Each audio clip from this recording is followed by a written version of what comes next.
This clip will go through the derivation and a discussion of the idea of generalized least squares, or GLS.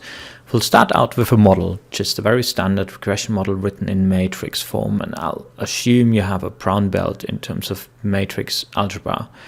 Y is equal to x times beta plus u, and here are the dimensions. We're having n observations and k explanatory variables, so x is an n by k matrix.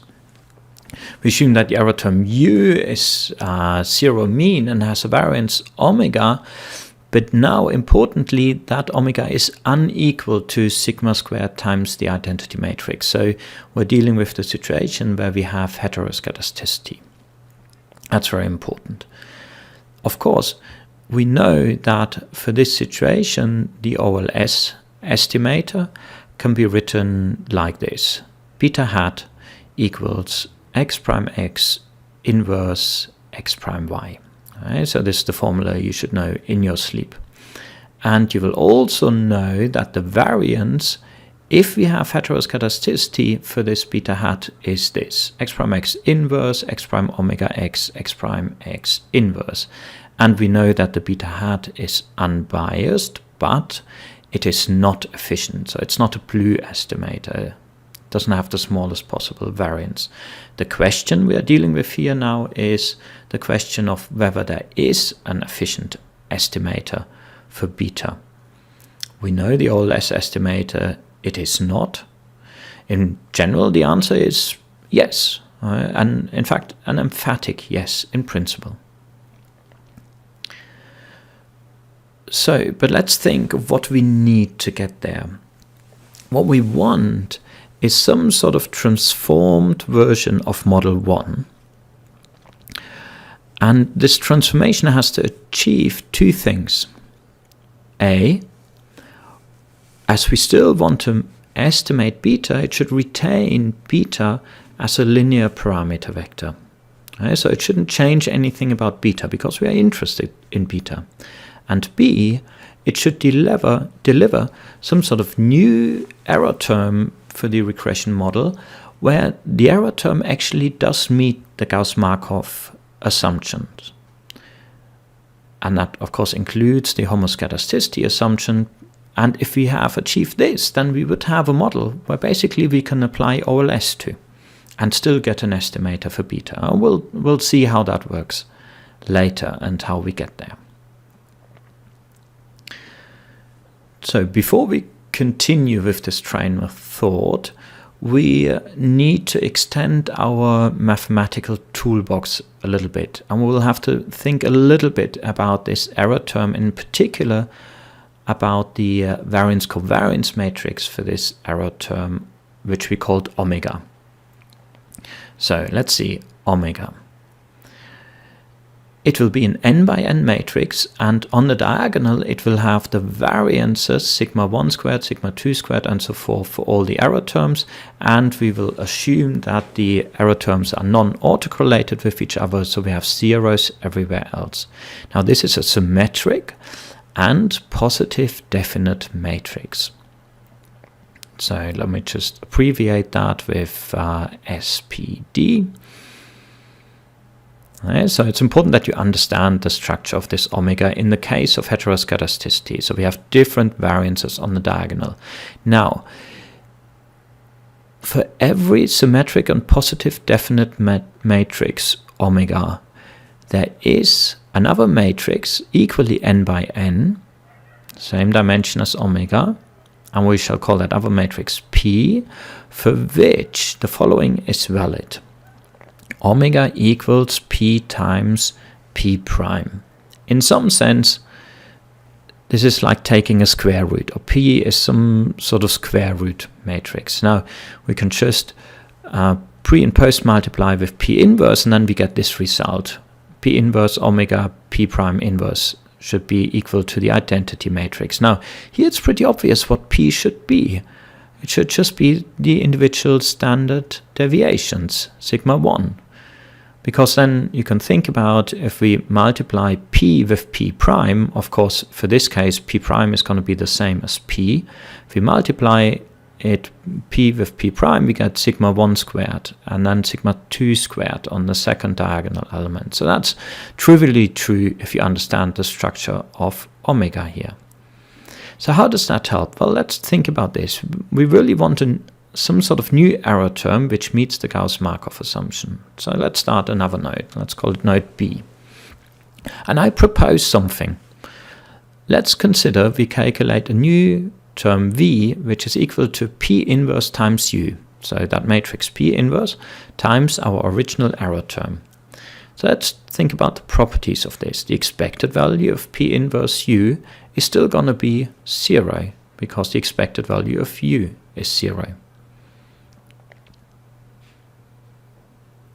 What about the variance? The variance of P inverse U is going to be P inverse times the variance of U times P prime inverse.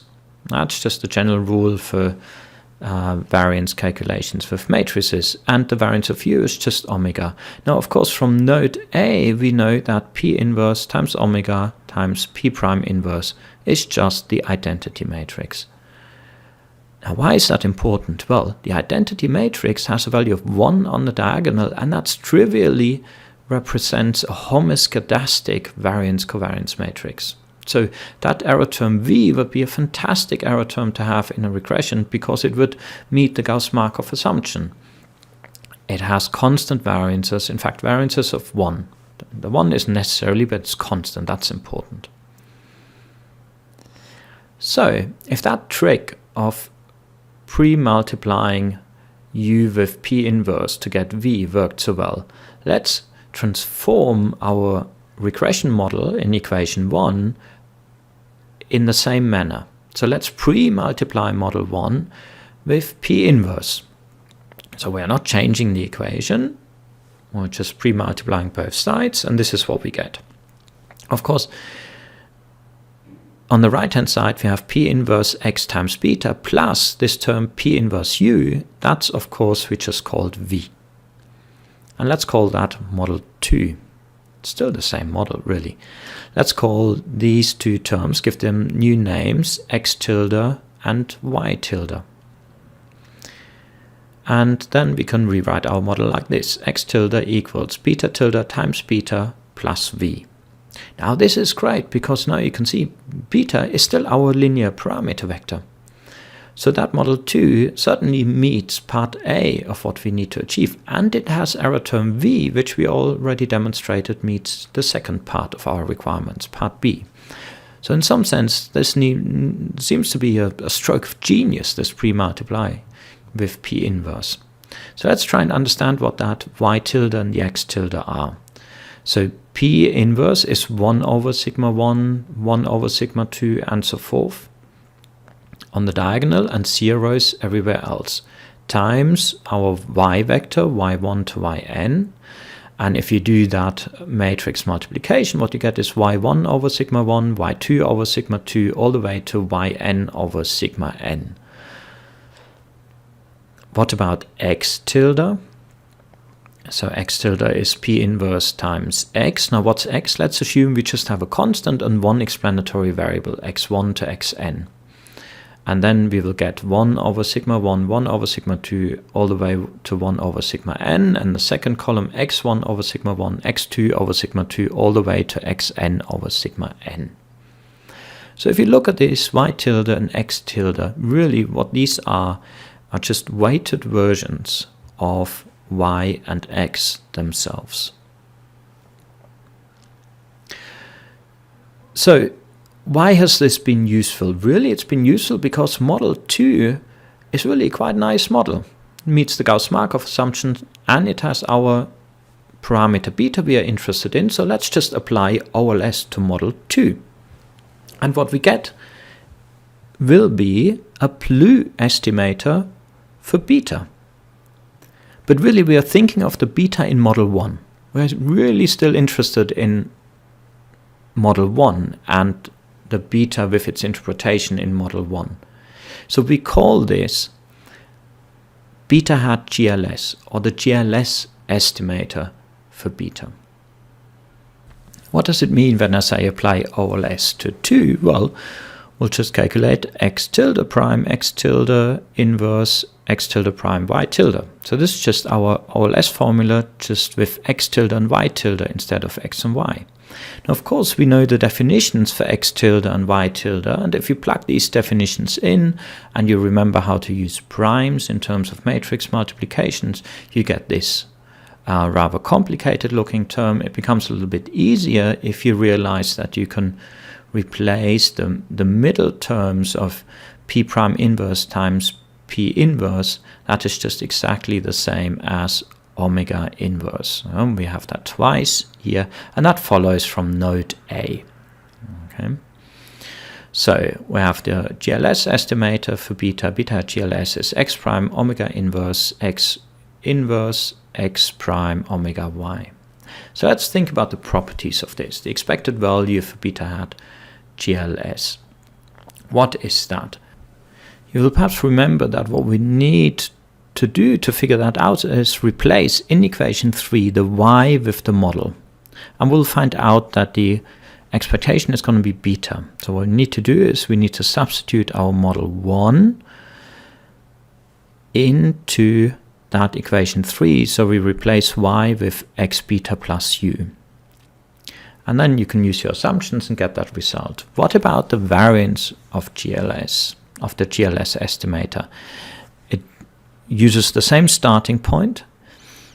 Our definition for beta hat GLS, so x prime omega inverse x prime omega, and now instead of y, we use the term from, so y is going to be replaced with x beta plus u, and where did that come from? That came from, so that x beta plus u, that's of course nothing else but y, and we know that from our model 1. So we substituted equation 1 into equation 3. So now you can do a little bit of algebra, very much like in the OLS estimator case, to derive the variance, and what you will get is that the variance for beta hat GLS is x prime omega inverse x, and the inverse of that entire term. So we'll find an unbiased estimator, and we also know it's a blue estimator, so it's an efficient estimator. What does that mean? That means that this variance equation for beta hat GLS is smaller in a matrix sense. What that means, I'll leave that open, okay? But in a matrix sense, that variance is smaller than the variance for the OLS estimator, which we know to be inefficient. And that variance was, of course, just this definition here. So x prime x inverse, x prime omega x, x prime x inverse.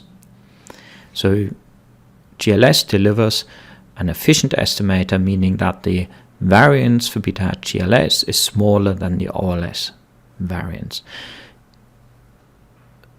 This is all nice and well so far. Of course, in practice, to implement such an estimator, we need the omega. We don't know the omega. It's a variance-covariance matrix of the unknown error terms u. So in practice, in order to implement a GLS estimator, what you need is an estimate for that omega, or an estimate for the p. There are different strategies to get such an estimate. The most straightforward one is to use what's called weighted least squares, where we proxy the variance of the error terms with a particular variable, or you can use generalized feasible least squares, where you in some other way get an estimate for the individual variances. But that is not for this clip.